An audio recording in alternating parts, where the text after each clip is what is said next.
कर्मण्येवाधिकारस्ते मा फलेषु कदाचन मा कर्मफलहेतुर्भूः मा ते संगोऽस्त्वविकर्मणि।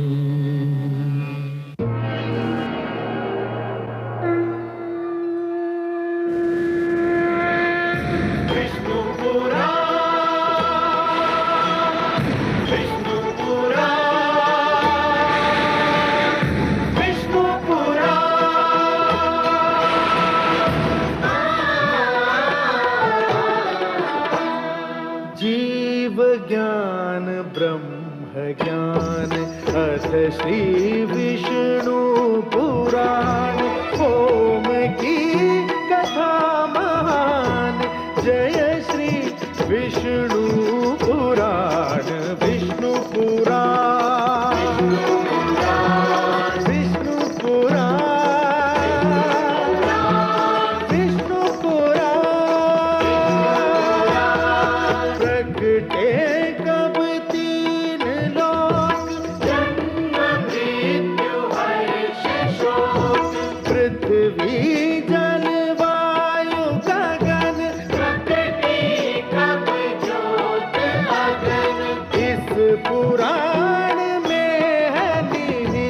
जप तप और योग ध्यान विष्णु पुराण विष्णु पुराण विष्णु पुराण। मैं माँ हूँ, धरती माँ। संसार और जीवन का निरंतर विस्तार हो रहा था।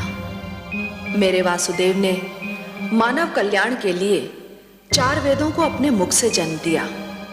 दूसरी ओर ब्रह्मा सृष्टि का विस्तार कर रहे थे। उन्होंने अपनी सहायता के लिए प्रजापतियों की रचना की। उनमें एक ऋषि कश्यप थे। ऋषि कश्यप की 3 पत्नियां थीं, अदिति, दिति और दनु। अदिति की संतान माता के दिए हुए सुंदर संस्कारों के कारण देवता कहलाई। दिति और दनु अच्छी माताएं नहीं सिद्ध हुईं, इसलिए उनकी संतानें भी अच्छी नहीं निकली। उनके संस्कारों के कारण उनकी संतानें क्रमशः असुर और दानव कहलाईं। इनमें दिति का पुत्र हैग्रीव घोड़े जैसे मुंह वाला मानव संस्कृति का सबसे बड़ा शत्रु था। यह संकट हर युग में रहा है कि बुरे लोग अच्छे नहीं बनना चाहते, बल्कि अच्छों को हानि पहुंचाना चाहते हैं, अच्छाई को मिटाना चाहते हैं। मुझे इसलिए हैग्रीव और उसके इरादों से डर लग रहा है। पर आज एक ऐसा दिन है जब मुझे डर से अधिक इस हर्ष का अनुभव हो रहा है कि आज एक योग्य संतान अपनी माता को सम्मान देने वाली है। ऐसा समारोह होने जा रहा है जिसमें भाग लेने को स्वयं भगवान विष्णु और माता लक्ष्मी भी व्याकुल हैं।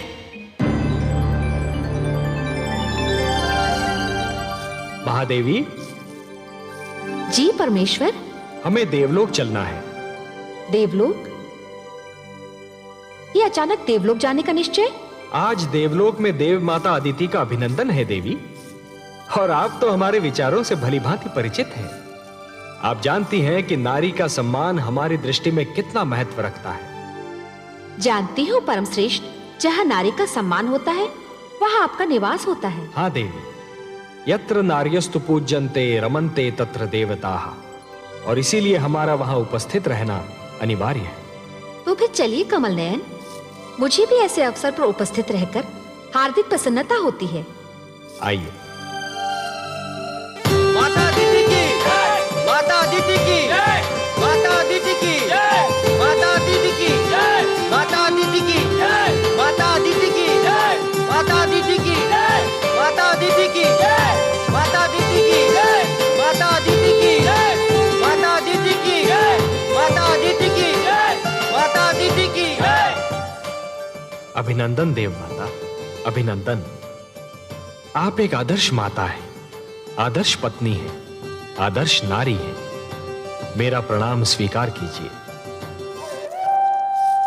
मैं तो आपको और माता लक्ष्मी को देखकर धन्य हो गई त्रिलोकीनाथ। मेरे लिए तो आज का दिन मेरे जीवन का सर्वश्रेष्ठ दिन है। वो तो मेरे लिए भी है देवी।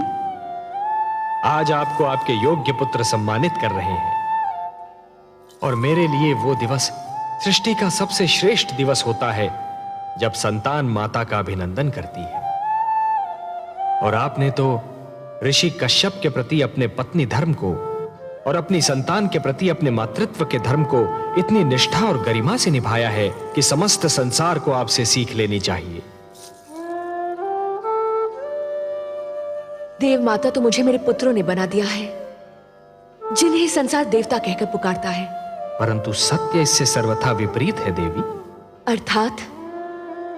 सत्य यह है कि संसार आपके पुत्रों को देवता इसलिए कहता है कि आपने उन्हें वो सारे संस्कार दिए जिन्हें पाकर ये देवता हो गए। मैंने तो उन्हें केवल माता का प्रेम दिया है सर्वेश्वर। निस्संदेह, परंतु माता का प्रेम वो विचित्र वस्तु है देवी, जो संतान को सुधार भी सकता है और संतान को बिगाड़ भी सकता है।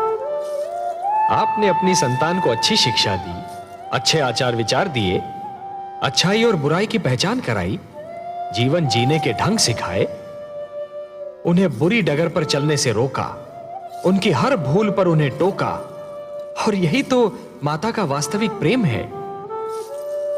देवी, जिस प्रकार एक पौधे को अच्छे फलने फूलने के लिए सूर्य के प्रकाश, निर्मल जल और स्वच्छ वायु की आवश्यकता होती है, उसी प्रकार अपनी संतान को योग्य बनाने के लिए अच्छी शिक्षा, दीक्षा और मार्गदर्शन की आवश्यकता होती है। और यही तो सब आपने अपनी संतान को दिया। ये सब आप ही की कृपा है लक्ष्मी नारायण। नहीं देव माता, नहीं। जल को अपनी निर्मलता, वायु को अपनी शीतलता और पुष्प को अपनी सुगंध का ज्ञान नहीं होता। ये ज्ञान तो केवल उन्हीं को होता है जो जल को स्पर्श करते हैं, जो वायु का अनुभव करते हैं, जो पुष्प के समीप जाते हैं। हे देव माता अदिति, आप कितनी महान हैं इसका अनुमान कदाचित आपको नहीं है, परंतु आपके पुत्रों को है, संसार को है और मुझे है। बल्कि आपके मातृत्व को देखकर तो मुझ जैसा अजन्मा भी आपकी कोख से जन्म लेना चाहता है। हे त्रिलोकीनाथ, आपके सुंदर मुख से ये मधुर वाणी सुनकर मेरे हृदय की जो दशा है उसका वर्णन करने के लिए मेरे पास शब्द ही नहीं है। मेरा मन प्रसन्नता से फूला नहीं समा रहा। आपकी माता कहलाने से बड़ी उपलब्धि और क्या हो सकती है? जिसे ये स्थान मिल जाए त्रिलोक में, उसकी तुलना कोई नहीं कर सकता। तब हे देव माता अदिति, मैं आपको यह वचन देता हूं कि आपका पुत्र कहलाने का सौभाग्य अवश्य प्राप्त करूंगा। मैं धन्य हो गई त्रिलोकीनाथ। मैं उस दिन की प्रतीक्षा करूंगी। जाने की अनुमति दीजिए।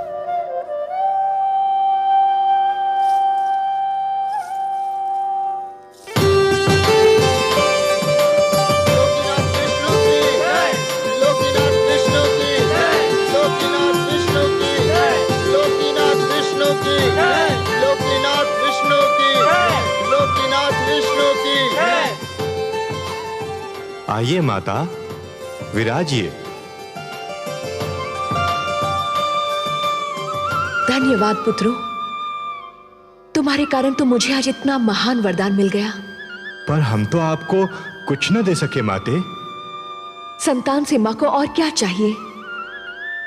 सुख और आदर तो तुम सबने मुझे इतना दिया कि मुझे और किसी वस्तु की इच्छा ना रही और ना ही आवश्यकता।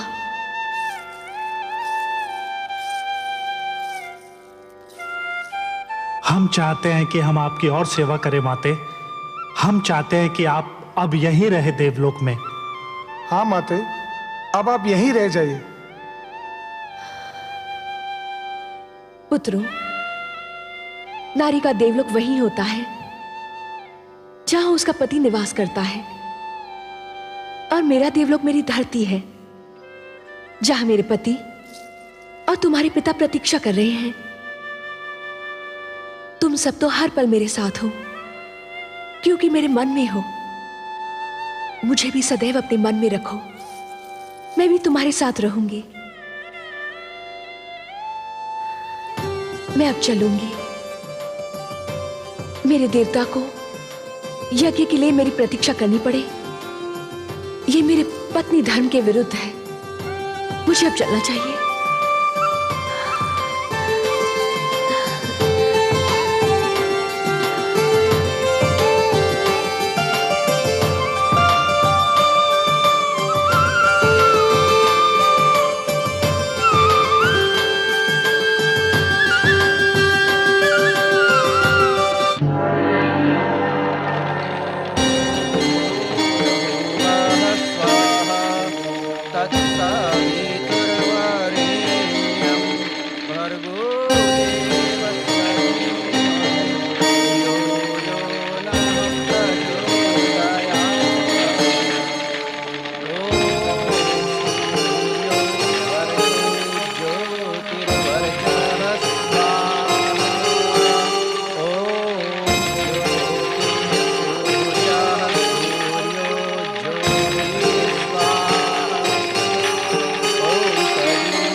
सौभाग्यवती भव, आयुष्मती भव। देवी, मैं भगवान विष्णु से प्रार्थना करता हूं कि वो आपकी समस्त इच्छाएं पूरी करें। स्वामी, जिस नारी का पति भी देवता हो और संतान भी देवता मानी जाती हो, उसके मन की और क्या इच्छा हो सकती है? मेरे मन की बस एक ही इच्छा है कि हमारे परिवार पर भगवान विष्णु की कृपा सदा यूं ही बनी रहे।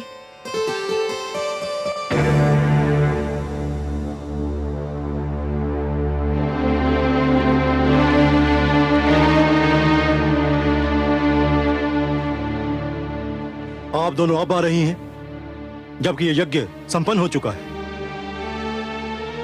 हमें क्षमा कर दीजिए स्वामी। क्षमा क्षमा करने के अतिरिक्त और मैं कर ही क्या सकता हूं। देवी, आप मेरी पत्नी हैं, मेरी संतान की मां। पर उसी संतान के कारण तो हम दोनों आ नहीं पाए। क्यों? क्या उन्होंने फिर कोई आतंक फैलाया है? घर में उन्हीं लोगों का तांता बंधा हुआ था जिनको हमारी संतान ने पीड़ित कर रखा है। हमारी समझ में ये नहीं आता कि आपकी तीनों संतानों में आप ही का रक्त है। फिर ऐसा क्यों है कि देवी अदिति के पुत्र देवता कहलाते हैं और संसार मेरी संतान को असुर और देवी दनु की संतान को दानव कहकर पुकारता है? पिता का रक्त संतान का शरीर बनाता है देवी। उसका चरित्र, उसका भविष्य माता की गोद ही बनाती है। माता की गोद शिशु की प्रथम और महानतम पाठशाला होती है। संस्कारों की नींव माता की गोद में ही पड़ती है और उसी पर चरित्र का महान भवन खड़ा होता है। शिशु अपनी माता की उंगली थामकर पहला पग उठाता है और यही पहला पग उसका भविष्य निर्धारित करता है। अदिति को ही देखिए, उन्होंने अपनी संतान को वो शिक्षा दी, वो संस्कार दिए, आज उन्हें श्रेष्ठ माना जाता है, देवता कहा जाता है। प्रभु की अनुपम देन है माता तेरा प्यार, तेरी गोदी में मिले जीवन को आकार। माँ से जो शिक्षा मिले वही बने संस्कार। माता के आशीष पर गर्व करे संसार, गर्व करे संसार।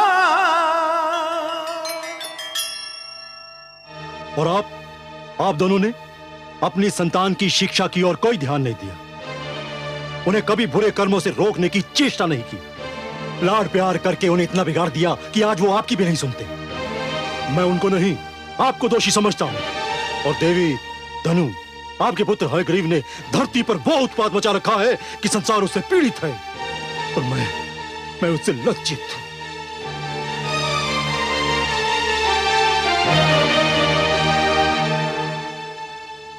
स्वामी,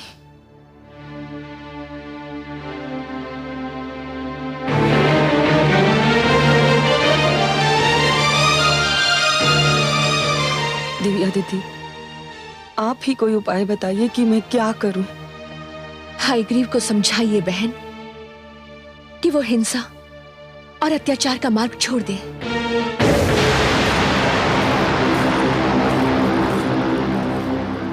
नहीं होने दूंगा मैं मानव कल्याण। नहीं पुत्र हयग्रीव, नहीं, मेरी बात सुन। नहीं मां, हमें देवताओं से ज्ञान नहीं मिलेगा, न्याय नहीं मिलेगा, उस समय तक नहीं मिलेगा जब तक हम स्वयं आगे बढ़कर उनसे ज्ञान और न्याय छीन न लें। भगवान विष्णु मानव को ज्ञान देकर हमसे अधिक शक्तिशाली बनाना चाहते हैं।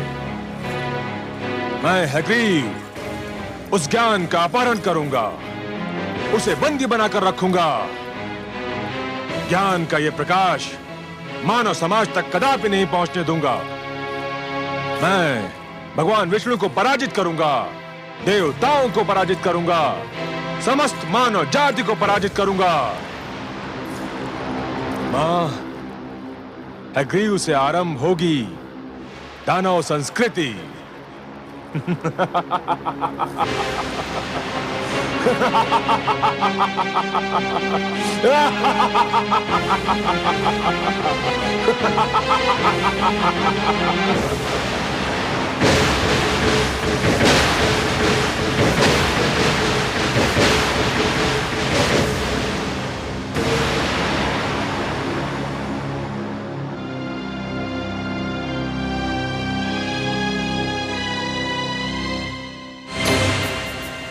ऋग्वेद, यजुर्वेद, सामवेद, अथर्ववेद, मेरे निकट आइए।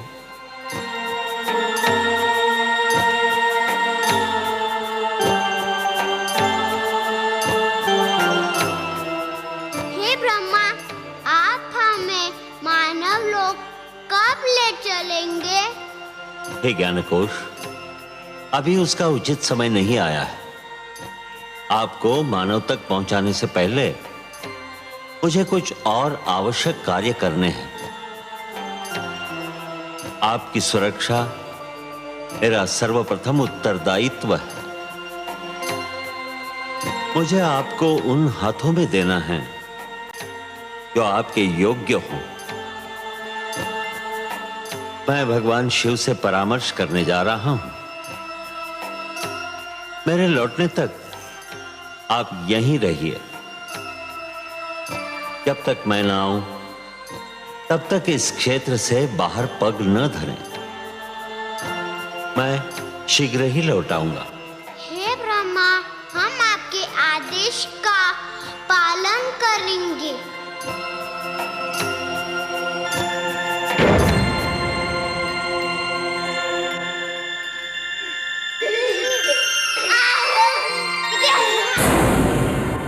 दानवराज हयग्रीव की, दानवराज हयग्रीव की, दानवराज हयग्रीव की, दानवराज हयग्रीव की, दानवराज हयग्रीव की, दानवराज हयग्रीव की, दानवराज हयग्रीव की, दानवराज हयग्रीव की।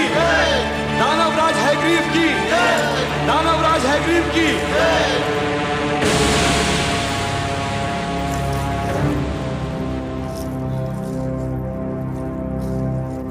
आज तुम्हें सुनाने के लिए कोई शुभ समाचार नहीं है मेरे पास। हाँ, दानव समाज के लिए एक अशुभ समाचार अवश्य है। देवता तो सदा से ही हमसे अधिक श्रेष्ठ और ज्ञानी माने जाते रहे, और अब देवताओं के मित्र विष्णु ने मानव को भी हमसे अधिक श्रेष्ठ और ज्ञानी बनाने के लिए 4 वेदों को जन्म दिया है। और विष्णु ने इन 4 वेदों को मानव तक पहुंचाने का कार्यभार ब्रह्मा को सौंपा है, और इस समय वो 4 वेद ब्रह्मा के पास हैं। ये हम दानवों के विरुद्ध षड्यंत्र है। ये देवताओं का मानव के प्रति पक्षपात है। इसे किसी प्रकार रोकिए। रोकूंगा, अवश्य रोकूंगा। जब तक मैं जीवित हूं, ज्ञान का यह प्रकाश मानव जाति तक कदापि नहीं पहुंचने दूंगा। मारक, घातक, पीड़क, हिंसक,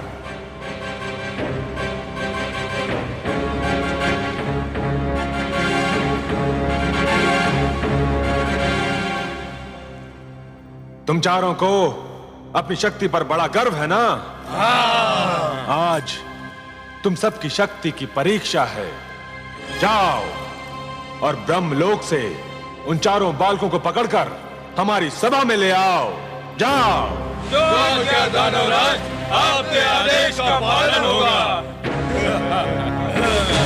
दानवराज हैग्रीव की, दानव संस्कृति की, दानवराज हैग्रीव की, दानव संस्कृति की।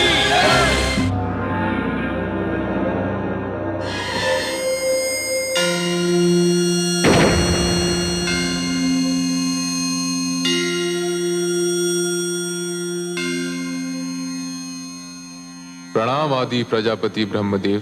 प्रणाम भोलेनाथ। शिवलोक पधार कर आपने मुझे धन्य किया। मैं आपसे कुछ परामर्श करना चाहता हूँ शिव शंकर। आपको सहयोग देकर मुझे प्रसन्नता होगी। हे महेश, भगवान विष्णु ने 4 बालकों के रूप में अपनी वाणी मुझे सौंपी है और आदेश दिया है कि मैं इसे मानव तक पहुंचा दूं। ये तो आपके लिए कोई कठिन कार्य नहीं है। कठिन कार्य तो नहीं है, पर एक दुविधा ने मुझे आ घेरा है। दुविधा? और आपको? हाँ भोलेनाथ, आप तो भली भांति जानते हैं कि धरती पर क्या उत्पात मचा हुआ है। युद्ध, छल, कपट, भ्रष्टाचार, अत्याचार से धरती की दशा दयनीय हो गई है। एक मानव दूसरे मानव के रक्त का प्यासा हो रहा है। ऐसे मानव को भगवान विष्णु की दी हुई ये महान वाणी, यह अनुपम भेंट मैं कैसे सौंप सकता हूं भला? तो फिर आपने क्या निर्णय किया? कोई निर्णय लेने से पहले मेरे लिए आपकी स्वीकृति की आवश्यकता है। मेरी स्वीकृति? हाँ शिव शंकर, इस सृष्टि की रचना मैंने की है, परंतु इस सृष्टि में बहुत सी ऐसी वस्तुएं भी जन्म ले चुकी हैं जो अनचाही हैं। मैं इस सृष्टि में परिवर्तन चाहता हूं। भगवान विष्णु के आप्त वचन को मानव तक पहुंचाने से पहले मैं चाहता हूं कि धरती से कुरूपता, पाप, अन्याय तथा अवगुण का विनाश हो जाए। और हे महेश, यह कार्य तो केवल आप ही कर सकते हैं। हे आदि प्रजापति, इस धरती पर रूप और कुरूपता, न्याय और अन्याय तथा गुण और अवगुण एक दूसरे में इस प्रकार समाये हुए हैं, यदि एक को मिटाया जाए तो दूसरे का भी कुछ अंश मिट सकता है। पुण्य और पाप एक दूसरे में इस प्रकार उलझ गए हैं, यदि एक पर चोट की जाए तो दूसरे को भी हानि पहुंच सकती है। यह क्षेत्र आपका है भोलेनाथ, कोई और इस कार्य में हस्तक्षेप कर ही नहीं सकता। यह निर्णय केवल आप ही कर सकते हैं कि किसको नष्ट किया जाए और किसकी सुरक्षा की जाए। आप जो निर्णय करेंगे वही उचित होगा, परंतु निर्णय तो आपको करना ही होगा। मुझे सोचने का अवसर दीजिए प्रभु।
निर्णय है आपका भोलेनाथ?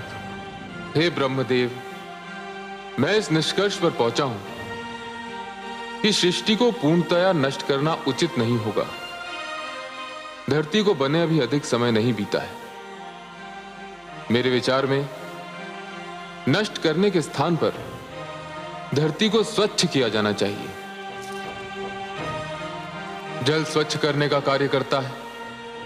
जिस प्रकार मनुष्य जल में स्नान करके अपने शरीर पर जमे मैल को दूर कर देता है, ठीक उसी प्रकार यदि धरती जल में डूबकर उभरे तो उसकी समस्त बुराइयां धुल जाएंगी जो आपको अनचाही लग रही हैं।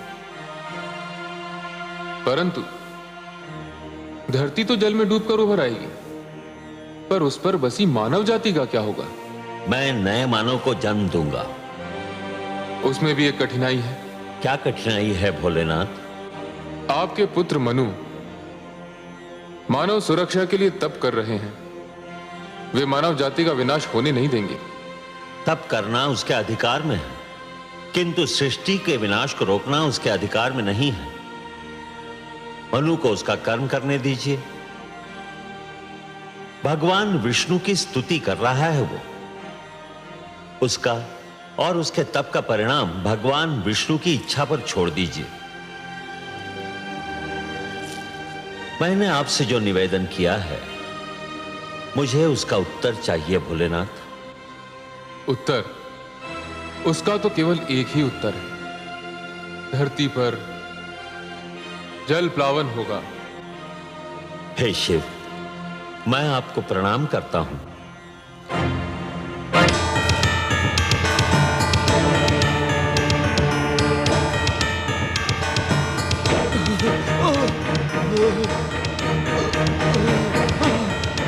दानवराज, दानवराज, हम उन बालकों का अपहरण नहीं कर सके। 3 दानव ब्रह्मलोक में मारे गए। मैं किसी प्रकार अपने प्राण बचाकर यहाँ पहुंचा हूँ। कायर, तू भी वही क्यों नहीं जलकर भस्म हो गया? मैं भी मर जाता तो ये सूचना आपको कौन देता दानवराज? सूचना समाप्त हो चुकी ना? तो फिर अब तेरा कार्य भी समाप्त हो गया। अब तुझे जीवित रहने की कोई आवश्यकता नहीं।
बालकों, मेरा चमत्कार देखना चाहते हो तो आओ, मेरे पास आओ। हम यहाँ से बाहर नहीं जा सकते। क्यों? क्यों नहीं आ सकते? भगवान ब्रह्मदेव का आदेश है कि हम इस क्षेत्र से बाहर पग भी न धरे। अरे वो तो महाकपटी है, तुमसे छल कर रहा है। ब्रह्मा जैसे महान देवता के लिए ऐसे शब्द मुख से निकालते हुए तुम्हें लज्जा नहीं आती? लज्जा?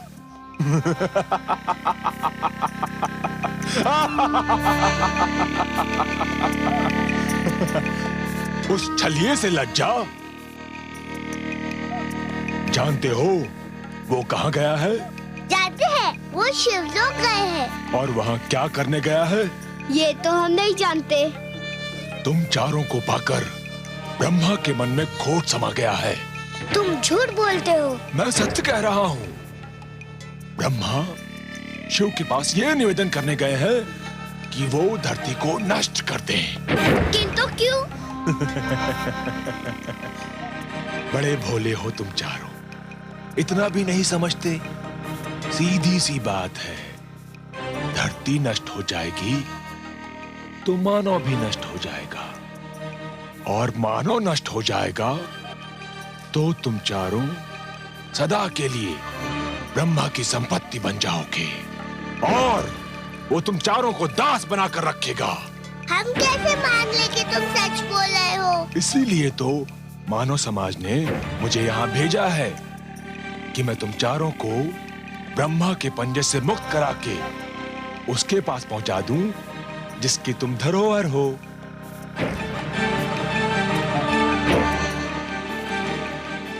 सोच क्या रहे हो? यदि ब्रह्मा आ गया तो कभी मुक्त नहीं हो पाओगे। जीवन भर उसके दास बनकर उसकी सेवा करते रहोगे। व्यर्थ सोच विचार में समय नष्ट ना करो, मेरे साथ चलो। आओ आओ, मैं तुम्हें वचन देता हूं कि मैं तुम्हें इसी समय मानव के पास पहुंचा दूंगा। मानव बहुत समय से तुम्हारी प्रतीक्षा कर रहे हैं। आओ मेरे पास आओ, आओ आओ।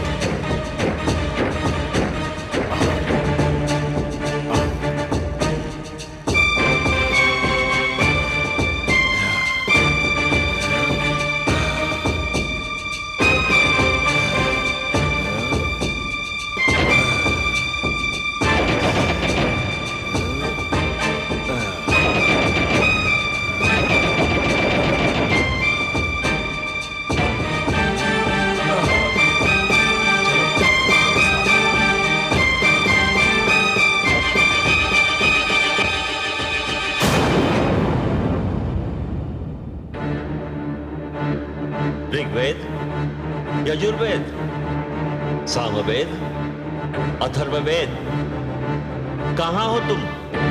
कहां हो? सामवेद, अथर्ववेद, ऋग्वेद, यजुर्वेद, कहां गए तुम लोग?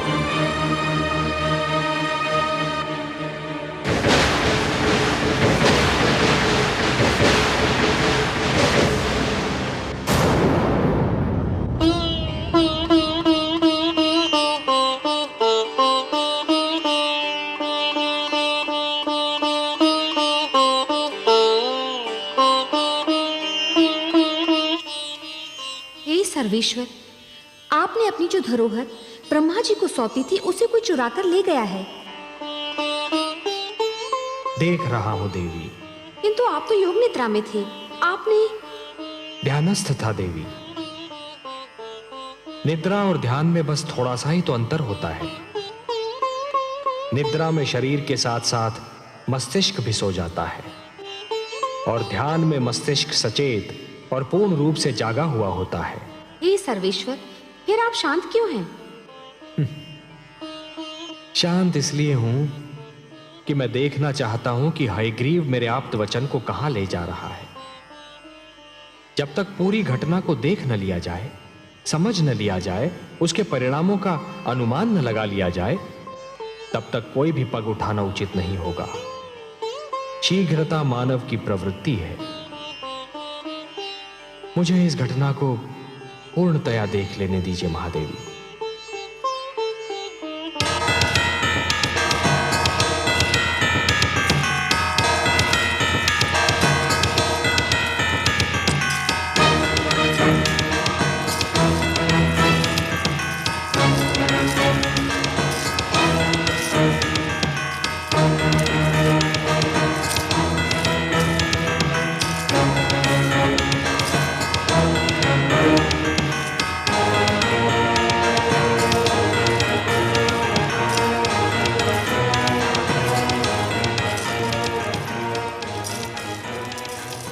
तुम कौन हो और हमें कहाँ ले आए हो? मैं हयग्रीव दानव हूँ, और ये मेरा भवन है, और तुम चारों अब सदैव यहीं रहोगे। तुम कपटी हो। तुमने हमारे साथ छल किया। तुम्हें तुम्हें अपने अधिकार में लेने के लिए मैं कुछ भी कर सकता था। पर भगवान ने हमें मानव के लिए बनाया है।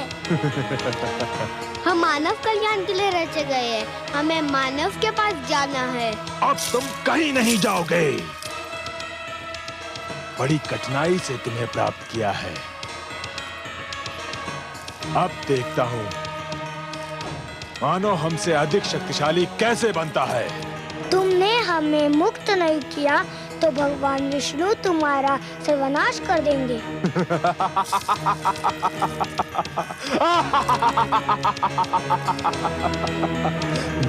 अब मेरा कोई सर्वनाश नहीं कर सकता।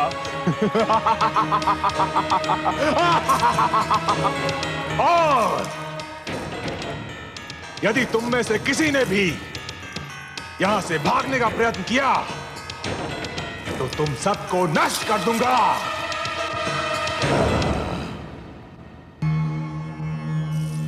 प्रणाम। हमारी धरोहर चोरी हो गई। कोई हमारे वेदों को अपहरण कर ले गया। यही सूचना लेकर आए हैं ना आप ब्रह्मा जी? आपसे क्या छुपा है सर्वेश्वर? हाँ, ऐसा ही हुआ है। मैं शिवलोक गया था। मेरी अनुपस्थिति में कोई उन्हें चुरा ले गया। यह कार्य दानव हयग्रीव ने किया है। जब से देवताओं ने दानवों और असुरों पर श्रेष्ठता प्राप्त की है, तभी से वो दुष्ट द्वेष की अग्नि में जल रहे थे। अब जब उन्हें यह ज्ञात हुआ कि वेदों के कारण मानव भी उनसे श्रेष्ठ हो जाएगा, तो वो सहन नहीं कर सके। मैं हयग्रीव को ऐसा कड़ा दंड दूंगा कि वो जीवन भर भूल नहीं पाएगा। ब्रह्मा जी, वेद मेरी वाणी है। मानव कल्याण के लिए उन्हें मैंने रचा था। उसने वस्तु मेरी चुराई है और इसीलिए अपने विरुद्ध किए गए अपराध का दंड भी उसे मैं ही दूंगा। परंतु आप निश्चिंत रहिए। काग अपनी चाल बदल लेने से हंस नहीं बन जाता। विष अपना रंग बदल लेने से अमृत नहीं हो सकता। वेदों को अपने निकट रखने के उपरांत भी दानव अपनी दानवी प्रवृत्ति नहीं बदल सकते। फिर भी अपनी पवित्र वाणी को अपवित्र वातावरण में नहीं रहने दूंगा मैं। यह मेरा संकल्प है। जो संस्कारहीन है वो ज्ञान तक पहुंचकर भी अज्ञान के अंधकार से बाहर नहीं निकल सकते। हे जनार्दन, एक और विचार भी मुझे व्याकुल कर रहा है। मेरे अनुरोध पर भगवान शिव ने पृथ्वी को जलमग्न करने का निर्णय लिया है। दूसरी ओर मनु ने सृष्टि की सुरक्षा के लिए आमरण व्रत रख लिया है। धरती के जलमग्न होने में अधिक विलंब नहीं है। आपके पुत्र मनु की इच्छा और हमारा उद्देश्य एक ही है। उसकी इच्छा है मानव कल्याण और वही हमारा भी उद्देश्य है। अब महादेव के निर्णय और हमारे उद्देश्य की पूर्ति के बीच क्या होना है, यह आप हम पर छोड़ दीजिए। आप चिंता मुक्त होकर जाइए ब्रह्मलोक। हे नारायण, सृष्टि के कल्याण के लिए आप जो भी करेंगे, सृष्टि का कल्याण उसी में है। प्रणाम।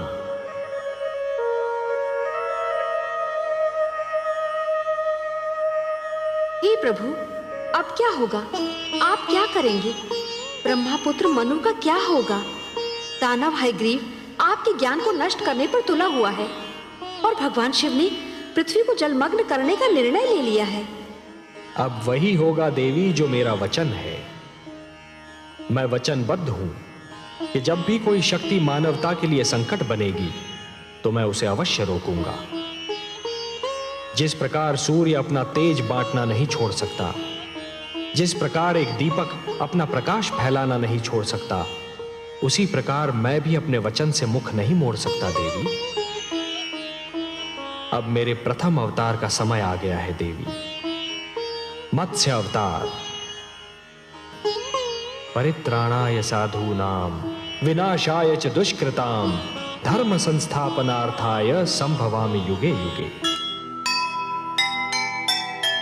देखा जब यह छल कपट सह न सके भगवान, दानव रोक ना पाएगा मानव का कल्याण।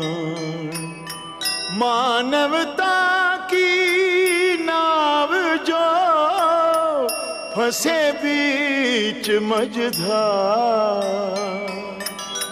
तभी विष्णु अवतार ले कर दे बेड़ा पार, कर दे बेड़ा पार। जो सुनेगा ये पुराण पाएगा सुख और ज्ञान, पाएगा सुख और ज्ञान। कर्म को ही धर्म जान, प्रेम की तू छेड़तान, प्रेम की तू छेड़तान। बीते युग बता रहे हैं, बीते युग बता रहे हैं, सत्य पथ पे चल सुजान। विष्णु पुराण